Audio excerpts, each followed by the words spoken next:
Assalamualaikum warahmatullahi wabarakatuh. Halo teman-teman semua, selamat datang kembali di channel Guru Online. Sekarang kita akan melakukan latihan soal kembali, yaitu di nomor 7 dan 8.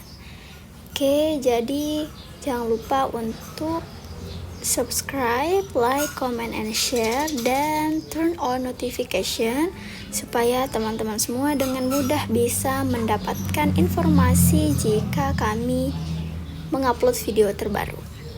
Oke, nomor 7, faktor yang menyebabkan korupsi meliputi dua faktor, yaitu faktor internal dan faktor eksternal. Berikut ini yang bukan termasuk faktor eksternal adalah, teman-teman silahkan menjawab soal ini dalam waktu 5 detik.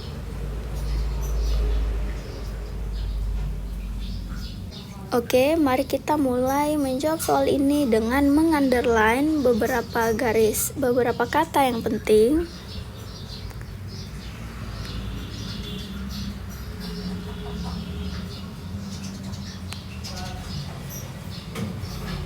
Nah, seperti jika ada kata bukan, itu diingat baik-baik. Nah, dari soal ini, maka yang diminta oleh soal berarti faktor internal yang ada di antara pilihan A sampai E, karena di soal ini dikatakan bahwa berikut ini yang bukan termasuk faktor eksternal, berarti kita diminta untuk mencari faktor internal. Nah, seperti yang kita tahu, kalau faktor internal berarti berasal dari dalam diri, sedangkan faktor eksternal itu artinya penyebab dari luar. Penyebab luar. Oke.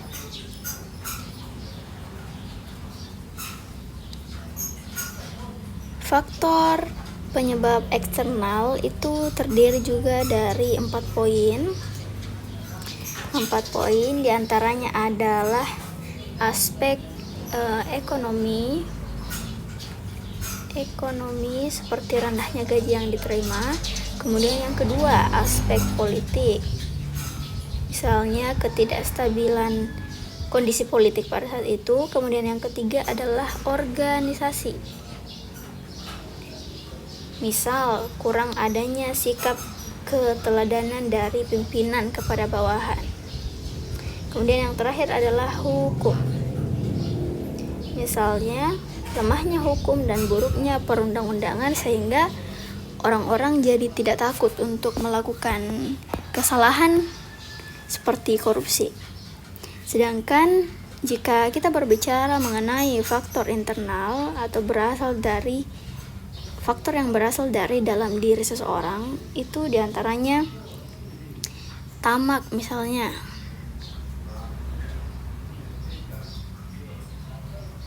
tamak, kemudian moral yang rendah, pastinya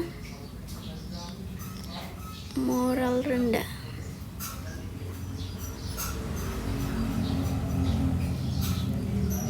dan gaya hidup konsumtif. Nah, kalau yang poin terakhir ini bukan berarti kita tidak boleh membeli barang-barang yang kita mau, tapi kita harus melihat kembali kondisi kita itu seperti apa. Jadi jangan memaksakan sesuatu yang kita sendiri tidak bisa gitu. Maka dari catatan yang ada di sini, kita bisa menyeleksi beberapa pilihan jawaban yang salah. Pertama, instabilitas politik. Ini kita sudah bahas di faktor eksternal. Kemudian pemimpin yang buruk itu ada di organisasi, seperti contoh yang saya bilang tadi.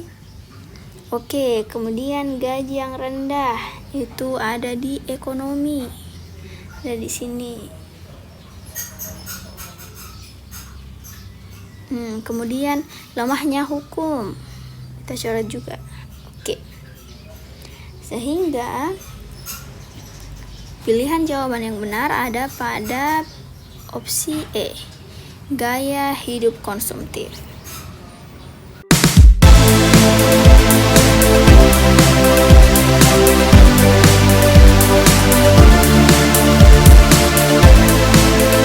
Masih bingung ngerjain tugas mendadak? Tuntaskan tugas kamu bersama Amanah Store.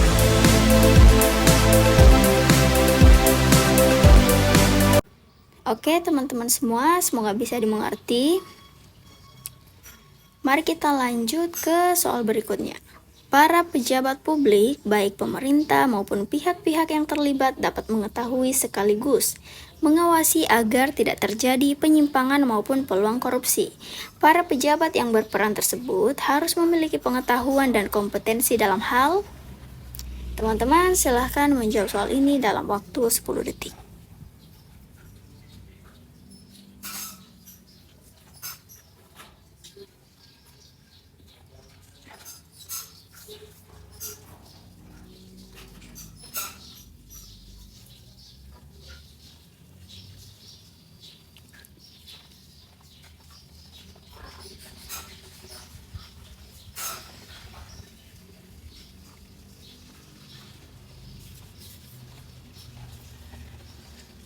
Oke, mari kita mulai menjawab soal-soal dengan mengunderline beberapa kata yang penting.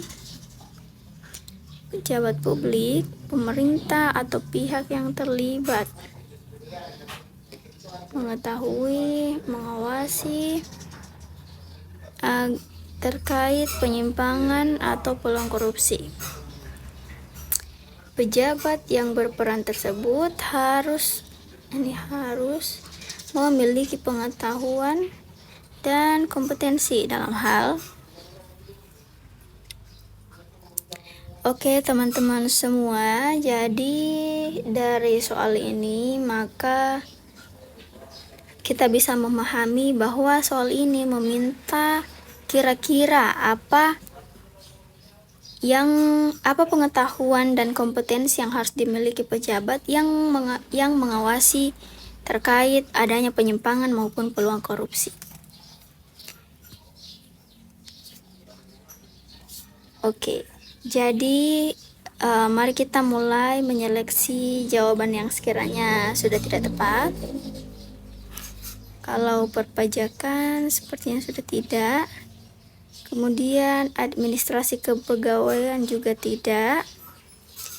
Manajemen pelayanan publik sudah tidak, sehingga tersisa manajemen dan pengadaan barang dan jasa. Nah, dari kedua opsi ini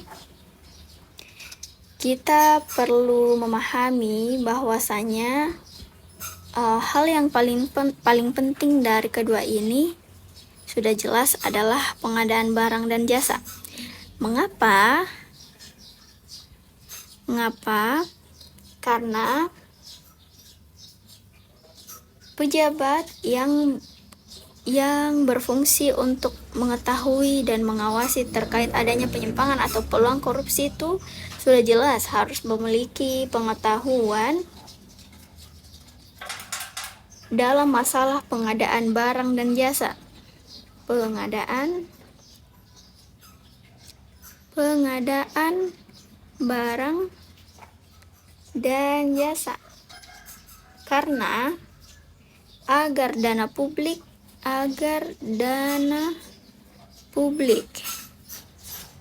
yang digunakan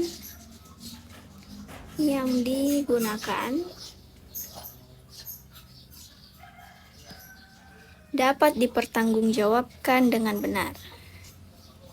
Ini bisa dipertanggungjawabkan.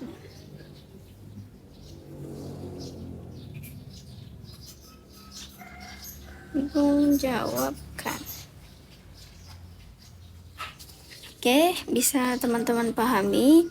Jadi memang pengadaan barang dan jasa ini sangat penting, terutama dalam misalnya menyiapkan proposal untuk pengadaan barang dan jasa, karena bisa saja orang terkait tersebut itu melakukan kenaikan harga yang terlalu berlebih terhadap barang dan jasa yang akan diadakan, sehingga kelebihan dari jumlah yang seharusnya ada itu diambil untuk menjadi keuntungan tersendiri begitu bagi mereka. Oke, cukup sekian. Semoga teman-teman bisa memahami penjelasan aku dengan baik. Jangan lupa untuk tulis saran kamu di kolom komentar di bawah. Dan jangan lupa juga untuk like, comment, and share, serta subscribe dan turn on notification supaya teman-teman semua bisa dengan mudah mendapatkan informasi jika channel kami mengupload video baru. Terima kasih semuanya. Assalamualaikum warahmatullahi wabarakatuh.